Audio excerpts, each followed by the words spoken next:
The 10 Best Irish Albums of 2024. This is 5 to 9's Album of the Month, Choice Music Prize special.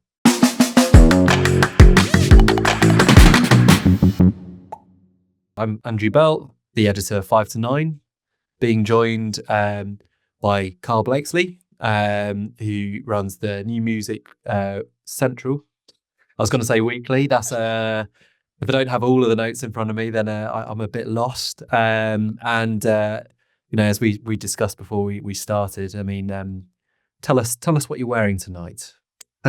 Yeah, so this is the special third kit that Fontaines have just done in collaboration with Bohemians. So yeah, got it delivered this week just in time for the pod. I thought it was an appropriate choice for tonight's episode. Definitely so, and to be fair, I don't think any of the other artists on the list sponsor a football club. So there's no favoritism before we head into this. It's all just complete impartial choices. Having listened back to all of them, some we're more familiar with, and it's just revisiting, and others which we are listening to for the first time. So yes, if you're unfamiliar, the Choice Music Prize. Essentially the Irish version of the Mercury Prize, if you're familiar with that, which looks at both UK and Ireland. So it is possible actually to win both. And this is a first little go. And early in the year, it's nice to have an awards ceremony. I mean, there's lots of film ones, but I suppose on the music front, yeah, you have to wait till later in the year quite often. I suppose there's the Brit Awards, to be fair, so it's kind of similar. But 6th of March, they will announce the winner of their album of the year. There are other awards as well, and we'll briefly touch upon those as well. But the albums, as is our want, as part of the Album of the Month series, is where we have our focus. Before we get into some of those other awards, I mean, last year, we did this for the first time. Really refreshing, really enjoyed just the variety, and just shows, I'd love to do this for more nations, Wales, Scotland, they're always quite close to the Mercury, aren't they? The Say, the Scottish artist, don't know what the Say stands for off the top of my head, but yeah, this lands quite nicely early in the year when we're a bit more homebound than say in the summer. Able to kind of dig back. How did you find it this year? Because we enjoyed it last year, but sort of maybe specifically those which you weren't familiar with. Yeah, I mean, I think that's the biggest draw to this one for me is nowadays with the Mercury Prize, I often find, in the early days, there would be a lot on there that I hadn't listened to. But now, because everything's so accessible and obviously we do this every month, it's a case there's rarely like one or two albums maybe that I've not listened to over the course of the year anyway. Whereas with this one, there's usually, a couple more. So that's my favourite thing about this list. Definitely this year, obviously there was some familiar ones on there that we had listened to and reviewed, but there was some really good discoveries on here as well. And I don't think there was a bad record, as you'd expect with given the list that it is, but yes, a really interesting selection, a great diverse mix of albums, and really enjoyed going into the list again. Maybe one year we'll do the Scottish one or the Welsh one. Who knows? We'll see how things develop. But pleased that we get this chance again, and we just echo that it's great. I think what's quite interesting is that obviously we kind of put a pin in our end of year results and stuff, and so for 5 to 9 I wouldn't change that because that's been published or whatever, but it's interesting to sort of reinsert some of these albums into that list which I have of my own, and see sort of what might have been different otherwise. So, and there was a few which certainly on that wider scale would be nearer the top. I mean, I mentioned there was a few other awards which will be presented in the evening. One which we know about, which is the Classic Irish Album of the Year, and Your Watermark. I don't think either of us went that far with all of this, but we did think about what we might give or award in the other categories. So I mean, there's the Artist of the Year, and they've got CMAT, Fontaines D.C, KNEECAP, Jazzy, and Jordan Adetunji. So yeah, I mean, presume it's consistent with your football shirt there. Your pick for our Irish Artist of the Year 2024. Yeah, I mean, it's a tough one because obviously there's a few different ways that they could vote for this, but I feel like, yeah, Fontaine's culturally such a big splash last year. Obviously, KNEECAP, you could say, ran them quite close in terms of how they blew up. Obviously, I love CMAT, but maybe, last year, obviously not as big as the year before for her when the album came out. So, yeah, for me, Fontaine's, I think you got to give it to them for that.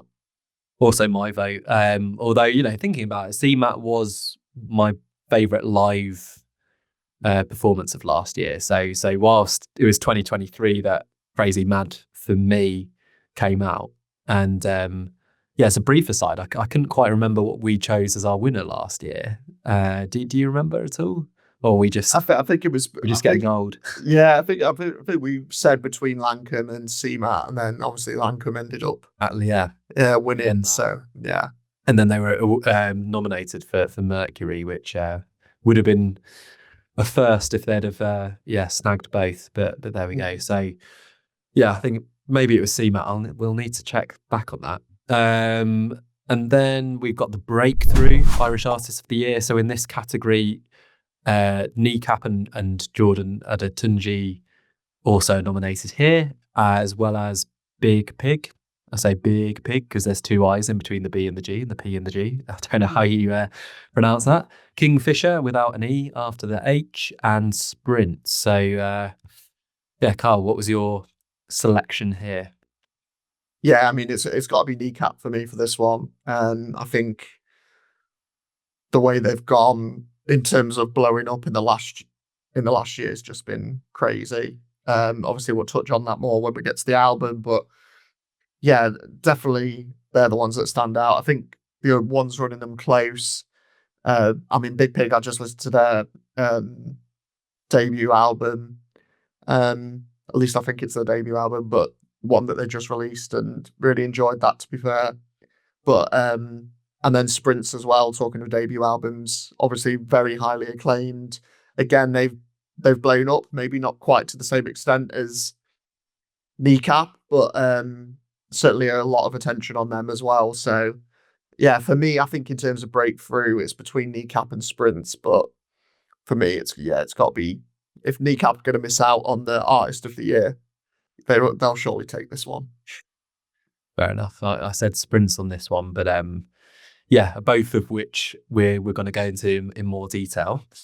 And then finally it was Song of the Year, and I undertook a bit of a listening expedition on the train home yesterday from London to see if there was anything which could rival Starburster, but I have to say Starburster was the one. I will just give a brief shout out to Quiet by Chubby Cat though, which was my second selection after this. But I think you're on the same boat in terms of going with Starburster here. Yeah, I mean it was one of the best songs last year, Irish or otherwise. So I think it was.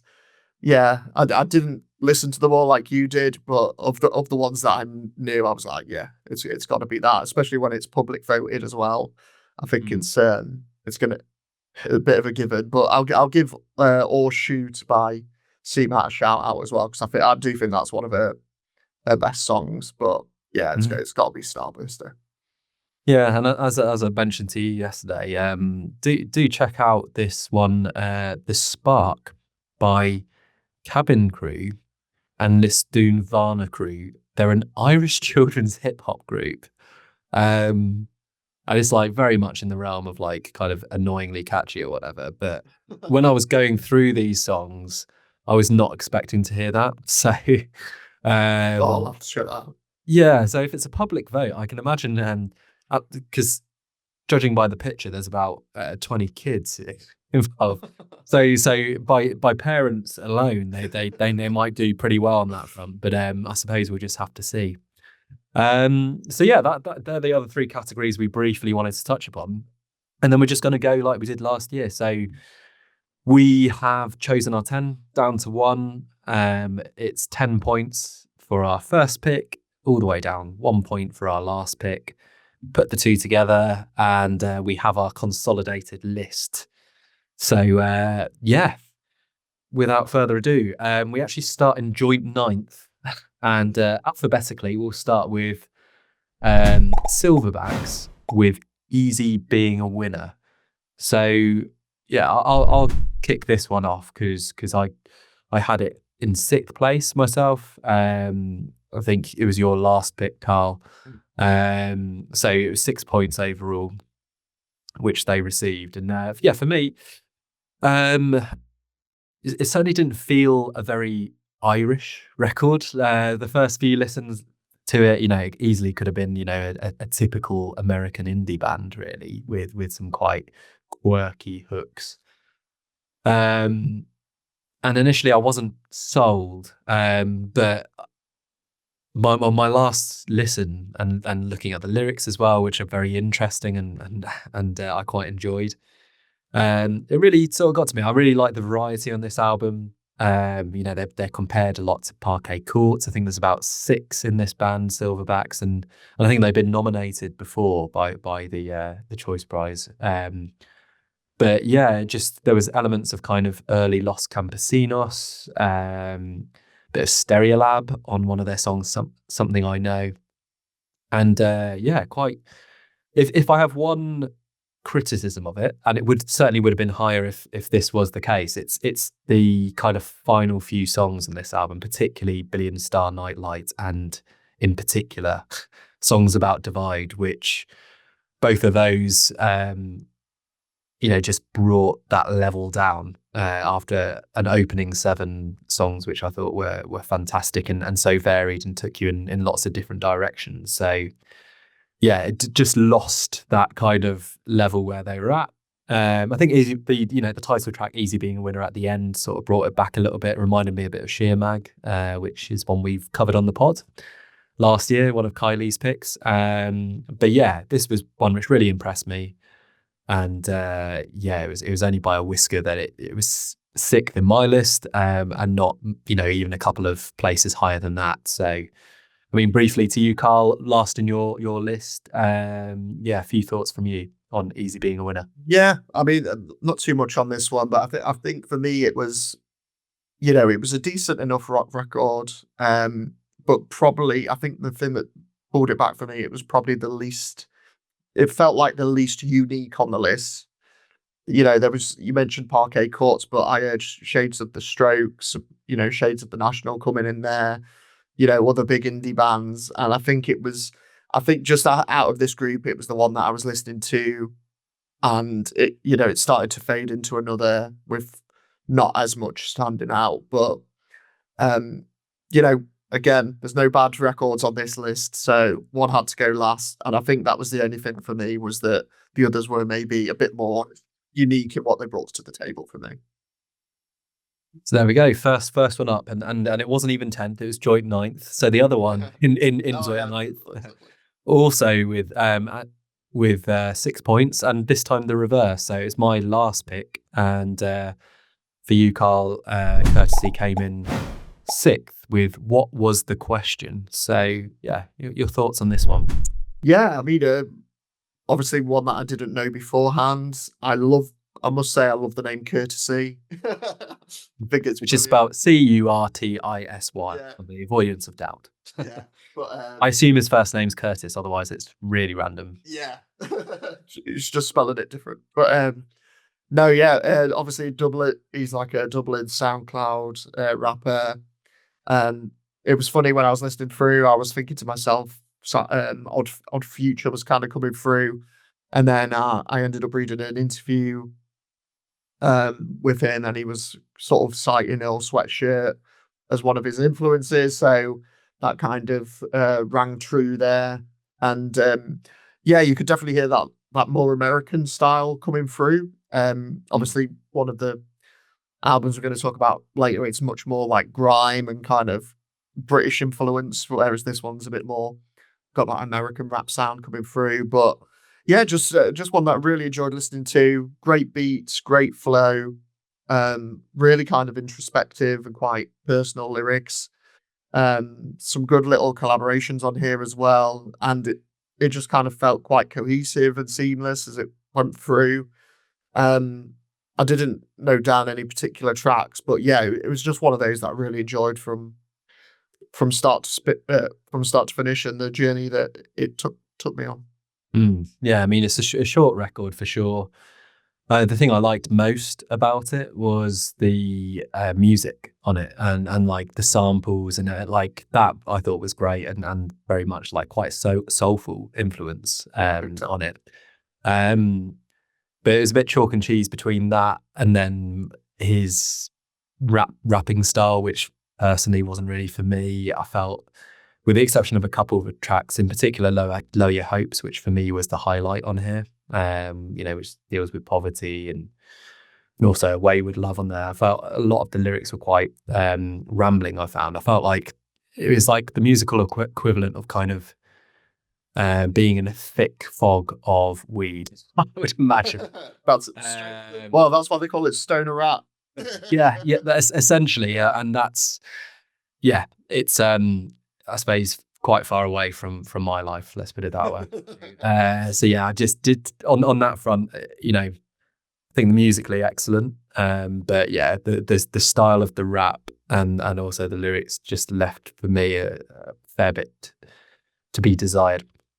So there we go. We've kicked off with the first two on the list, and then we also have nothing to choose between the next two, who are both joint seventh. So first, and offer forgiveness if I don't get this pronounced correctly. Please correct me in the comments if you are watching. So gathering from her Instagram, it's Róis. That's the artist name, because that's on her Instagram, and presumably because she's absolutely fed up of everyone saying Róis. But what is not on her Instagram is the album title and how you should say that, which I've got as, just because it tickles me, I'm going to call it Moline. So yeah, Moline. This is a very interesting album. So we've got 8 points between us. I gave it a slightly higher rating, I think, than you, Karl. Can't quite remember. I think it was 5th on my list. And yeah, like probably need to be in the right headspace for this. It's short. I mean, it's like 29 minutes. Reading the artist profile on the streaming platform, it's basically her fascination between kind of life and death. And it's a really kind of absorbing, beguiling listen, and shades of Bjork and some of those really like strange pop influences on here. In terms of like actual songs, you can actually, it's more sort of EP length in that way. There's only in terms of the ones I sort of commented on, 1, 2, 3, 4. It's 5 basically, and then there's quite a lot of interludes, I suppose, which put it all together, and sort of bell tolls and all this kind of stuff. But I really, the cohesion of this album, having a vision and sticking with it, as unsettling as it is in parts, and even on this KO. I shouldn't be trying to pronounce some of the CAOINE, that song. I've got here satanic sounding words at the beginning. There's lots of really unsettling like moments, but then also some really beautiful moments where her voice really shines through, and she does have a fantastic voice. And then at the end, you have Feel Love, which really reminded me of like the last track on Nevermind by Nirvana, just in terms of the that's how it is, but an electronic version, which really reminded me of Jockstrap, and certainly was a bit more modern than the rest of the album. So I feel like there's more layers to the artist Róis, but I feel like this is such a such a unique effort, really, and more than worthy of being on such a shortlist for sure. So, yeah, Karl, what did you make of Moline? Yeah, I mean, I think you've hit the nail on the head, really. I mean, just an incredible talent. Like you say, completely unique, wonderfully weird record. It's got that mix of, traditional Irish folk, bit of electronic, really murky, atmospheric. And it's one of those ones where, like you say, it's very immersive. I had this on my headphones while I was working, and it just kind of like, yeah, sucks you in as you're listening to it. And I think the only reason that I scored it a bit lower was it just didn't for me. It didn't give me enough to grab onto and maybe connect with, like on an emotional level. But it is very much all about these experimental sounds that it presents. But I think it's one that maybe I just needed to play it a couple more times as well. Because the first couple of listens, it's one of those where it's like, what is this? It's like unlike anything I've listened to. So you're still kind of adjusting and trying to decide what to make of it. So yeah, I think I wasn't still not quite as sure as I was on some of the others that I've listened to a few times now. But yeah, happy. This was one of the ones I was very happy the Choice Prize brought to my ears because, as you say, just completely unique. Mm. Yeah, so certainly is that, and I think I, in more or less the same manner, alerted you to that having listened to it for the first time. As well, just to kind of warn you what you were getting into on this one. But yeah, really, as you say, unique. And just to clarify, these first three I hadn't heard before, because the one which had the same amount of points is MADRA by NewDad on 8 points, and that is one I had heard before, and you have heard before, and are the third musketeer on the pod who's not joining for this particular episode, but Kylie, he selected MADRA all the way back. I think it was January last year. So you can watch the full review on our YouTube channel of MADRA if you want to get the real lowdown.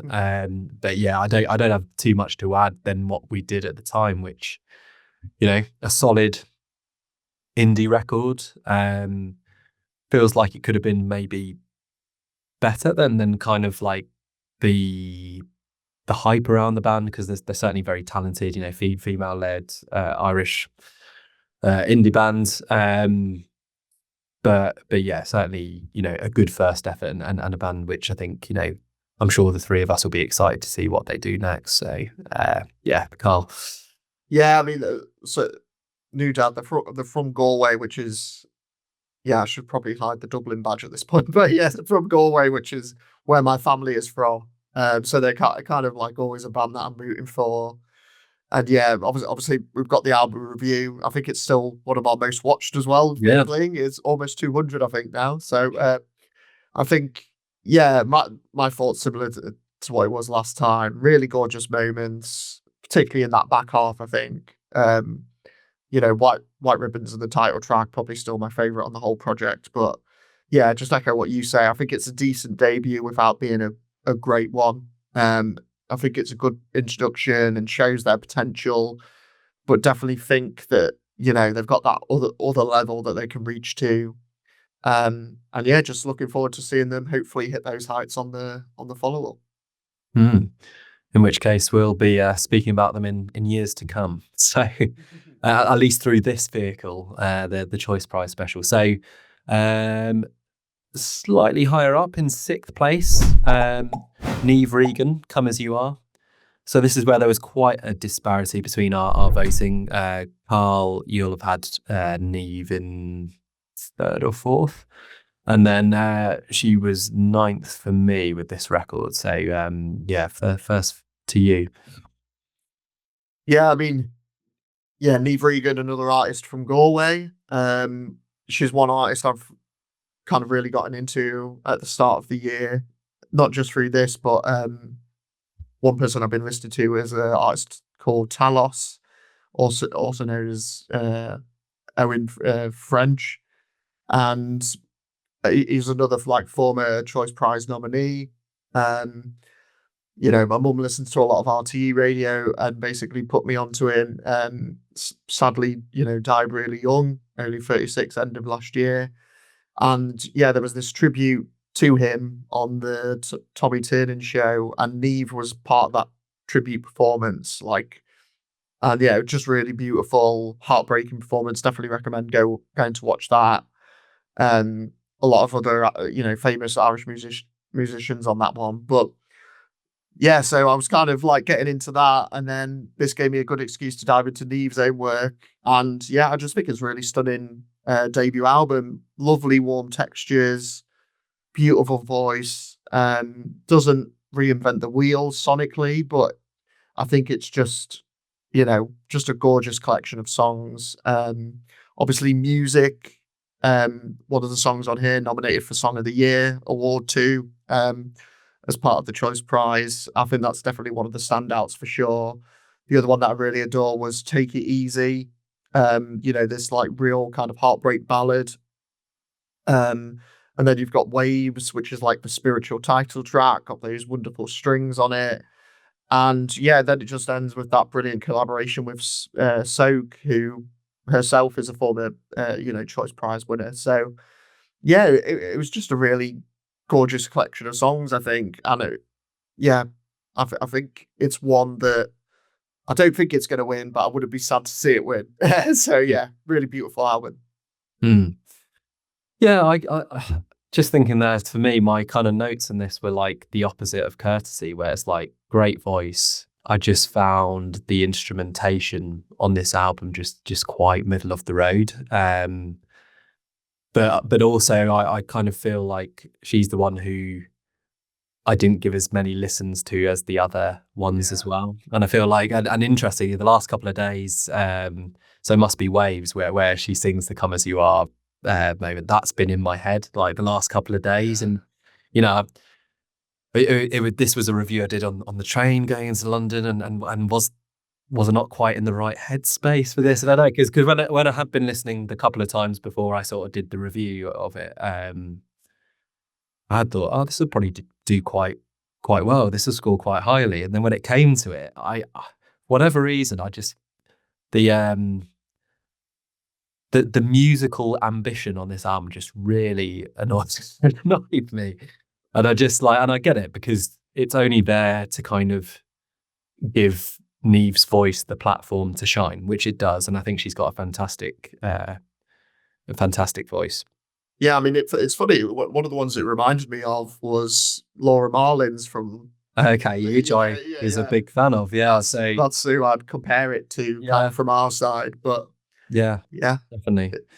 I mean, it certainly agree. Take It Easy, I think, is one of those sort of standout kind of, you know, real punch to the gut type moments on this record, and yeah, Waves is as we've discussed another really top one off here. But yeah, so I was in between like, oh, that's a really great song, to then one which, like I say, I would just hear such an uninteresting musical palette for some of these, and I just feel like I felt bad for her actually, because I feel like with some more interesting palettes that would be way higher for me. So sack your band, Niamh. No date.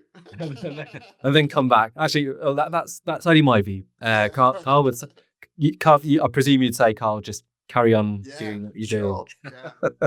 Really enjoyed the minimal approach. So yeah, maybe it's, but that's it. That we a lot of these records we're only kind of diving in for the first 2 or 3 times, and as we know, you know, some albums take a lot longer of that to sink in. So yeah, and despite it being 9th on my list, like, this is an artist who I really, you know, want to continue to listen to. And like I say, I think she's got a great voice, and maybe I should just listen when I'm not maybe on my way to work or something, or whenever it was, when I wasn't quite how I should have been for that music. On another day, that would have been probably much higher. So apologies, Niamh, but there we go. So you're in 6th. Now we get onto the top 5, and we kick off with a big hitter, already discussed, Karl's Breakthrough Artist of the Year. And also Karl gave a much higher score than I did. I have him in 8th. So Karl, you will have had them in third, I believe. Second. Second even. So KNEECAP with fine art, so 12 points overall. And hand over to you here. Yeah, so I mean, obviously goes without saying at this point, Belfast hip hop group. We obviously mentioned them in our year-end episode. I think obviously one of the biggest debut albums of the last year, Irish or Not, and yeah, I mean they've just been a cultural phenomenon these last 12 months. I think, I mentioned it before. They've gone from unknowns to festival headliners. They just this last week won a BAFTA award for their music biopic, which is fantastic. I think definitely like seeing that and getting to know their story. It really shows, I think, how this album has helped them to connect with a lot of people in such a short space of time. I think a big part of that is the biopic and introducing them as characters. They play themselves in that film as well. So, I mean, obviously they are provocative and controversial. Definitely not everyone's cup of tea, but I think at the core, what you've got is, these free, proud Irishmen just trying to get, young kids speaking or at least interested in learning more about the Irish language, and I think they've certainly done that. So, but yeah, I mean, the album itself, I love it. Basically, plays out like this narrative of a mad and wild night out in a Belfast pub. It's got all these like little interludes that kind of take you through the story. They fly over to London at one point and then back again, and yeah, just some fantastic standouts throughout for me. Obviously, the Green Chatton collaboration, Better Way to Live, I'm Flush, which one of my favourite songs of last year, just an absolute banger of a tune. The one that I won't try and pronounce, but the one that samples 808 States Cubic, which obviously Bob Vylan. So I was going to say, that's what I have. That's the options. Yeah, Bob Vylan sampled it as well, which obviously they put their own spin on it. It's another great song. Highway Road, one of my favourites too. But yeah, I think it's just a star-making debut, and for me, it's got to be one of the favourites to win the overall prize. I think the only thing that you'd kind of go against it was, do they need to win it at this point? Because they're doing quite fine on their own. So yeah, great album. Yeah. So I mean, you can't argue it's not a boring or dull album at all. It's very as you say, the narrative. I've said to you before about my my kind of scoring style, and that there's like extra points that I would give for like an album's cohesion or vocals or lyrics or instrumentation. Here it's the cohesion, I would say, because it's that storytelling angle and everything. It's almost quite cinematic in its own right. Obviously, there being the film, which has won them the BAFTA. But yeah, I mean, I think it's a classic case of an album which makes me go, they'd be good to see live. But is this an album like genuinely I'm going to go back to and listen to much, bar a few of the songs? Probably not.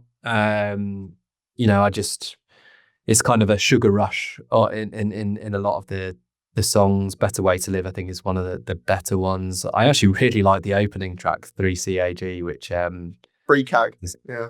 Is it 3CAG? So it's like jazzy music,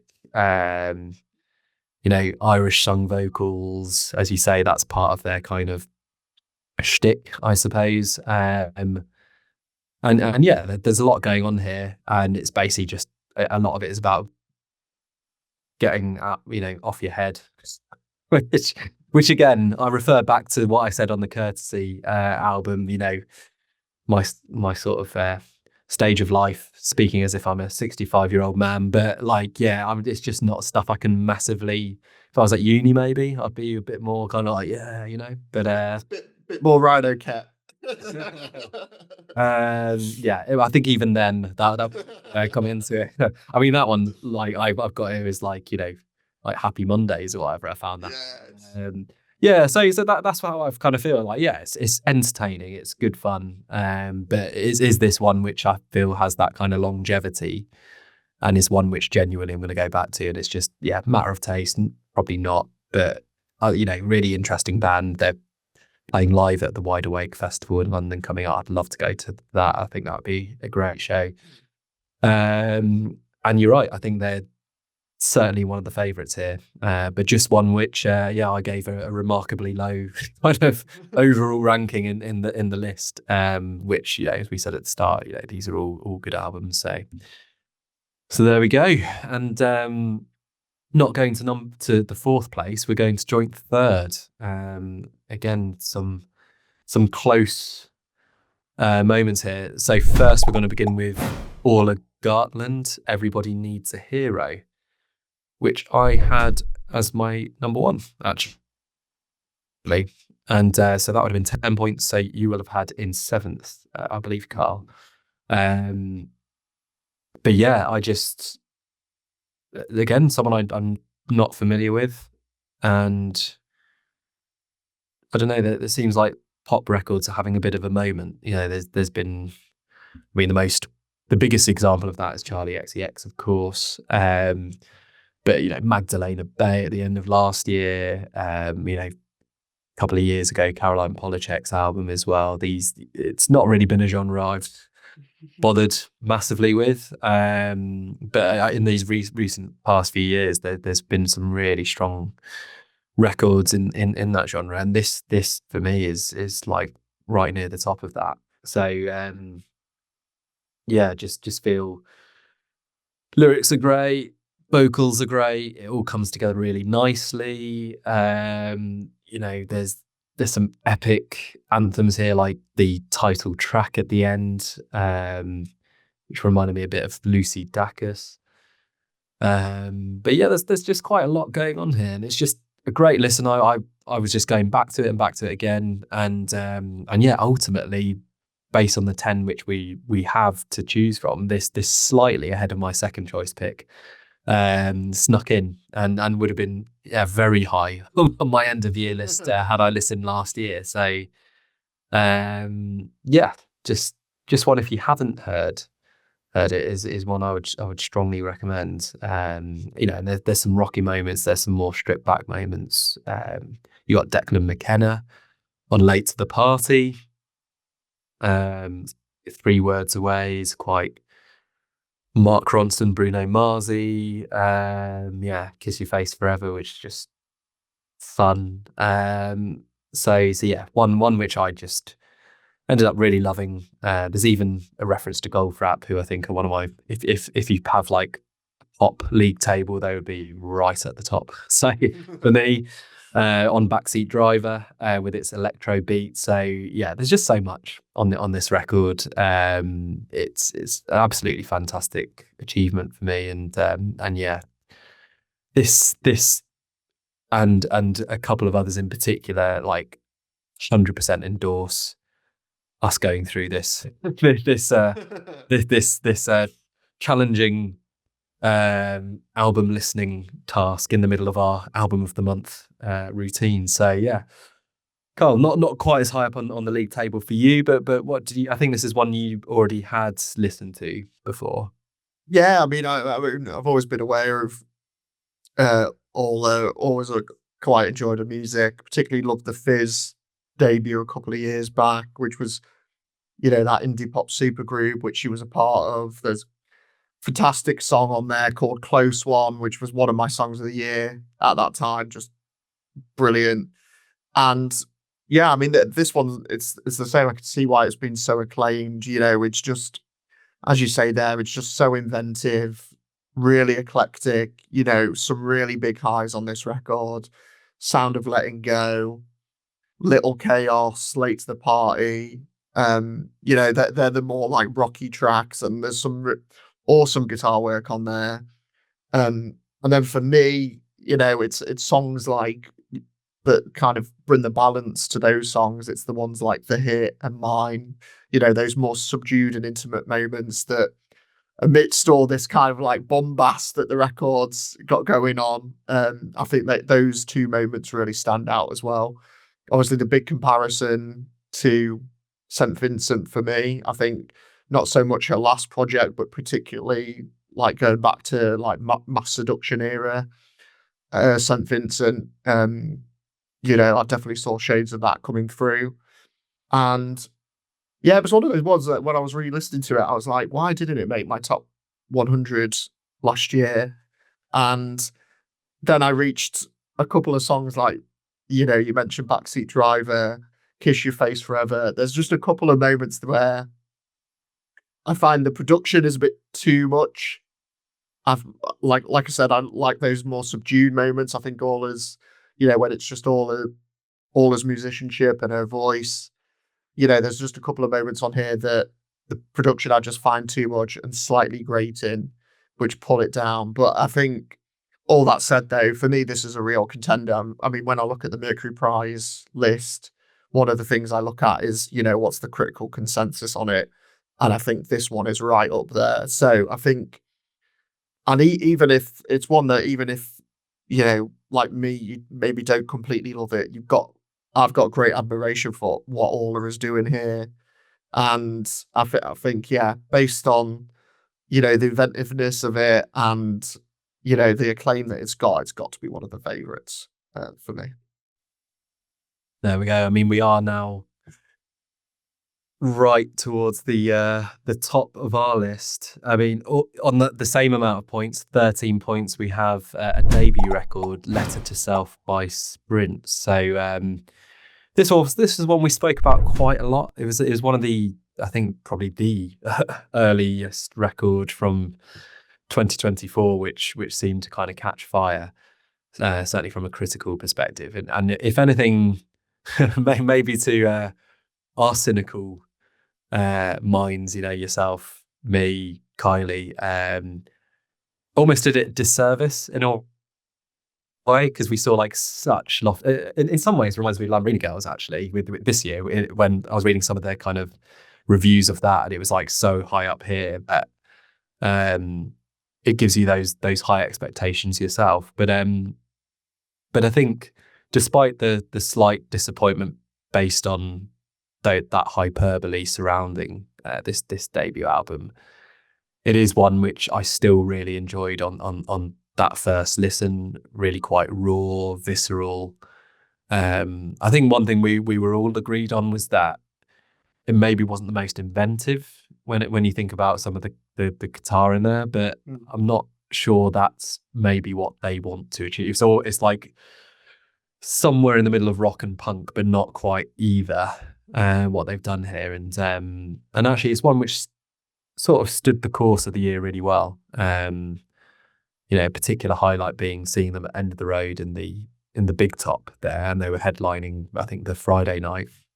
That was a great show, and again, like a bit like when we were referring to KNEECAP, it's like an album you listen to and think, oh, I'd like to see that band live. You know, just that raw energy. They are actually playing in Reading soon, but which meant that I bought a day ticket to the Are You Listening festival, and then read on the small print that they're doing like the pre-festival party on the Friday night. So yeah, and it was already too late. I'd already committed then because actually a Friday night would have been better. But anyway, I've got a big special on the Saturday as an aside. But yeah, really strong debut records. This is a band who I think you know, they've caught the attention, seem to be massively highly regarded within that critical space you were referring to with Orla Gartland. So clearly they're going to be at least in the breakthrough category, you know, strong contender, if maybe not the album. But yeah, great debut record, and yeah, another band I think who be interesting to kind of see what they do next, whether they're going to diversify their sound, continue with this kind of quite abrasive rock music. But yeah, I mean, I think we were fairly similar on this one. I can't quite remember, but I think I might have given 1 point more than you. Yeah, I think that sounds about right. I, like you say, it was another one where you couldn't really avoid it last year. You know, yeah. had all that acclaim, came out in January, and for sure, for me certainly, I think it did do it a bit of a disservice, because I think we all kind of agreed it was probably overhyped for what it was. But yeah, I mean, once all that calmed down for me, I came to really appreciate this album. Just, yeah, known on some big rock tunes, great vocal work from Karl, Chill Per Out, Literary Mind, the standout for me. That was one of my favourite songs at the end of the year. And yeah, just a massive breakout debut. And like you, lucky to see them perform last year, also in a tent, live at Leeds Festival, which we almost didn't make it to see them because of the traffic going up to that festival. But yeah, managed to catch the second half of their set, and just an absolute tour de force. Carla in the centre of the pit, and just, yeah, going mad basically. But yeah, just another one that I think, given the acclaim and, like you say, the spotlight it's had in the last 12 months, I think it's another one that, yeah, it's just got to be another contender if it doesn't win the breakthrough. Mm-hmm. So yeah, now we come to our second choice pick, and those of you who are skilled in the art of deduction will be able to work out which is number one. We won't give it away just yet, and if you haven't worked it out, but let's just concentrate on our second pick, because in its own right, this was one which wowed both of us. So with 16 points, we have a Lazarus Soul with No Flowers Grow in Cement Gardens. And we actually gave the same, I think we were both third? Exactly the same, yeah. Yeah. So, and this is one which, I'll go to you first on.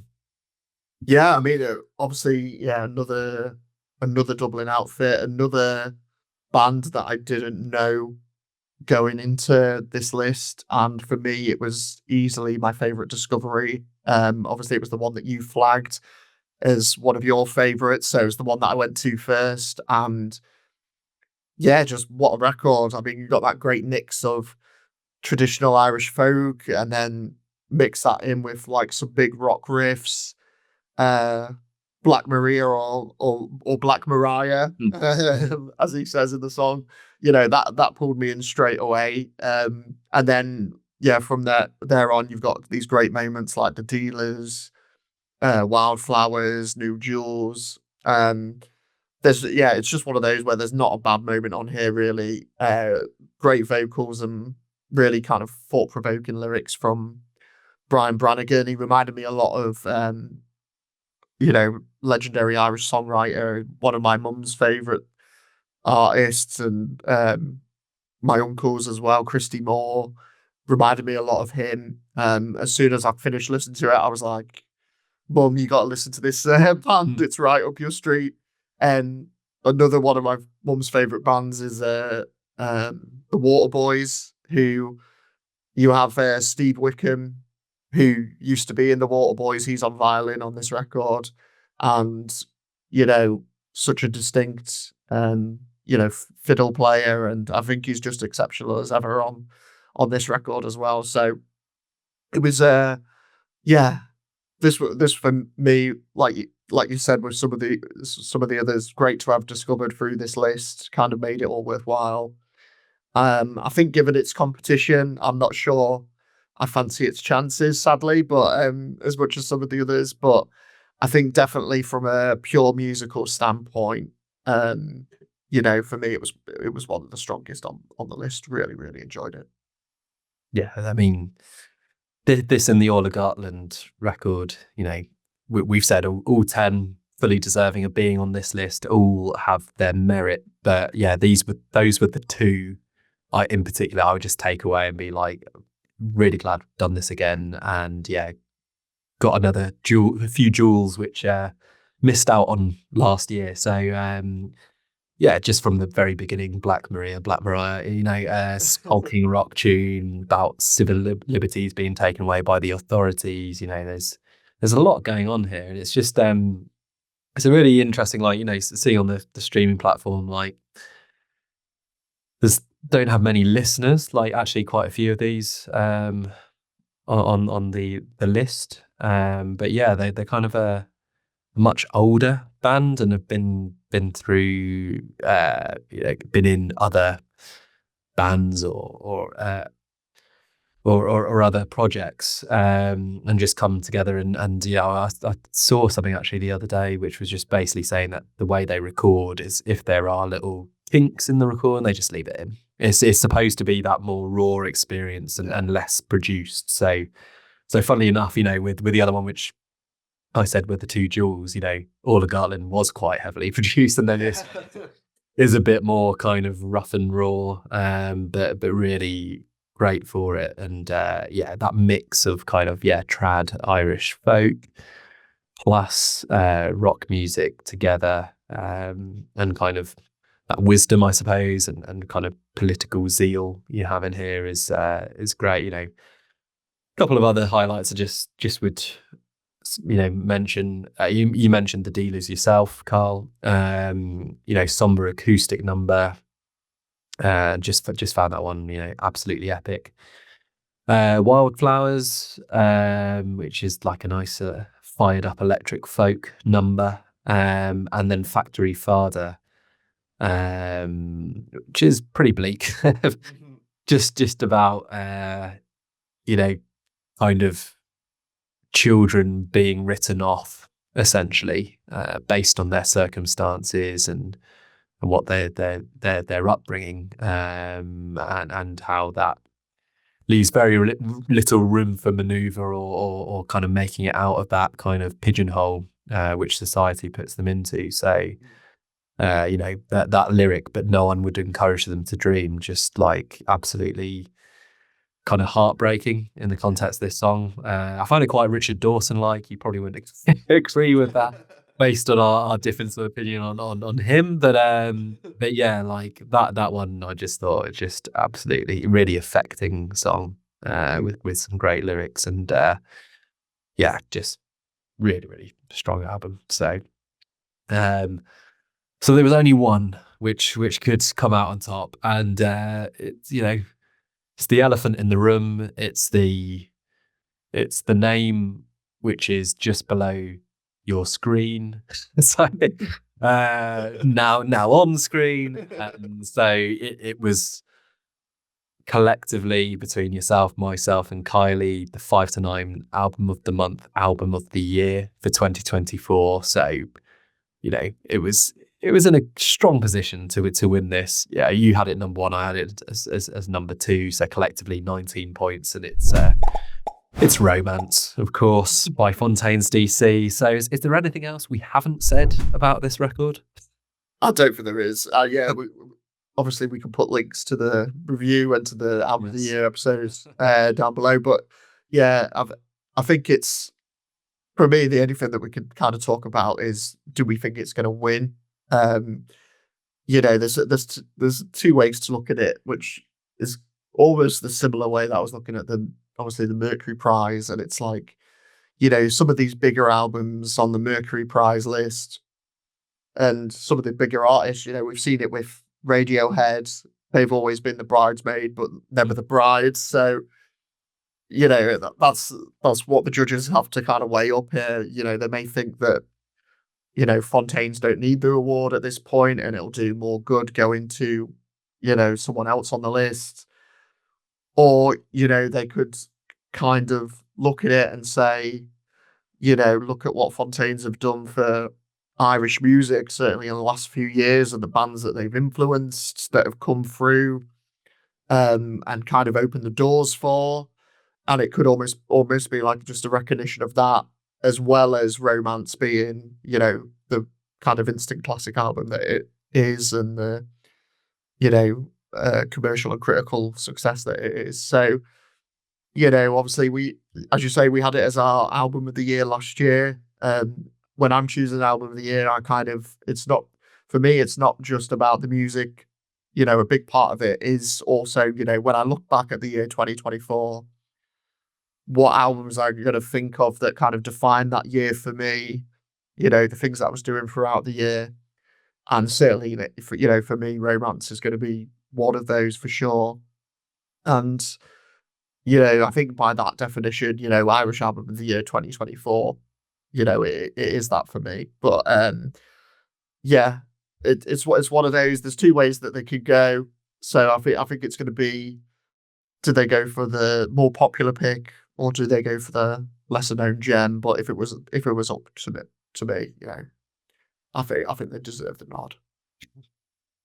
Yeah, certainly an interesting one because so they've never won the Choice Prize. Yeah, I don't recall seeing them on the list, which is it does seem, you know, conspicuous by their absence. You know, in my book, it would be Doggerel would have been the obvious one, but I don't know what won it that year off the top of my head. But yeah, interesting. You sort of say like it could be that kind of collective, like what they've done, kind of ceremonial kind of thing, you know. And my mind instantly went to Ryan Giggs winning the PFA Player of the Year that year.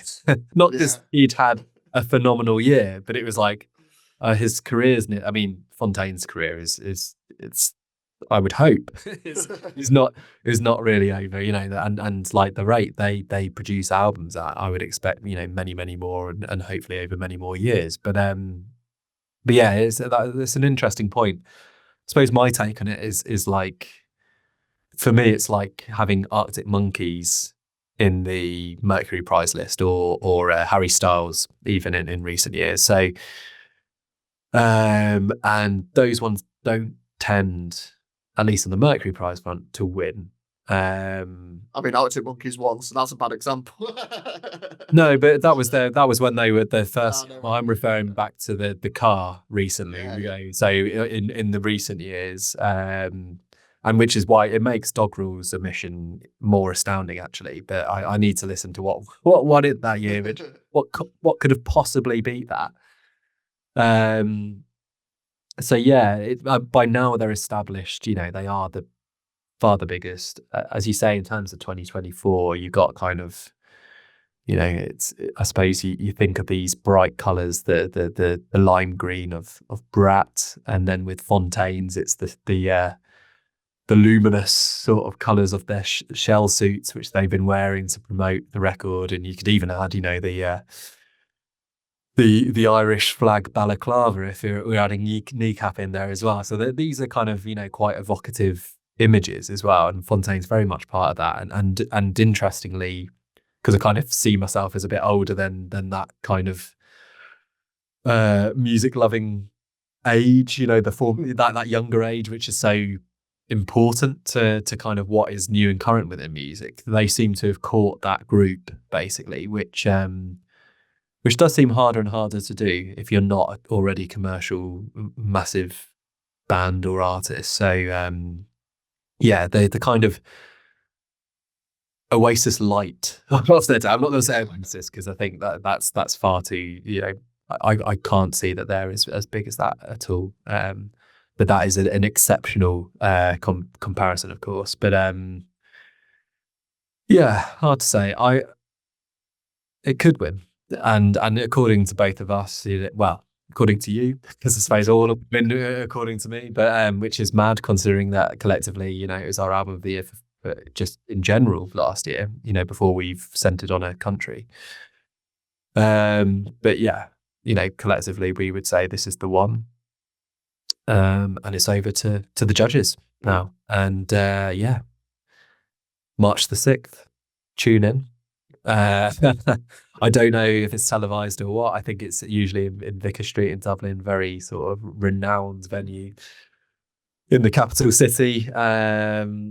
Yeah, would love it if it was broadcast over here. Then we could share our thoughts. But I'll be following on social media and seeing who comes out on top, and will no doubt have an opinion, having gone through all this. So, if you've got your money, where are you putting your money then? It's like always. I need to get that list up in front of me again. I think for me, if they don't go for Fontaine's as like and there's a big part of me that thinks that they won't because they don't need it. I think if it's not them, it'll be Orla Gartland. Really? Okay, that's interesting because I was just looking at the list there and I was thinking if it's not Fontaines, I think it'll be KNEECAP. And so there we go. I'd say KNEECAP are in a similar situation to Fontaines, where they're almost like the two biggest bands in Ireland right now. So you could say for both of them, it's not going to help their career. But then, we look at last year and Lancome, almost in a similar way, what they did for kind of Irish folk music got recognised. So it's just what way they lean. It's a coin flip, I think. Well, there we go. You've heard our verdict. You've heard where we would put our money as well, which I think essentially we would go split it half and half between Fontaines and exactly. That's the sensible sort of almost grand national way of doing things.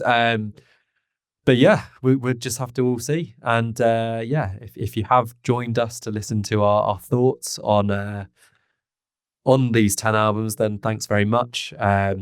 As you can tell, we've enjoyed the experience, and I suppose we'll probably put ourselves down to do this again in another bleak, wintry start to the year, when what's better to do than listen to some music. Or if you're on a train listening there. But we'll just have a listen out. And we'll be back to the usual album of the month lineup for February. That one will be coming out later in March, where you'll hear our thoughts on the 5 albums we've selected there. But thank you for tuning in.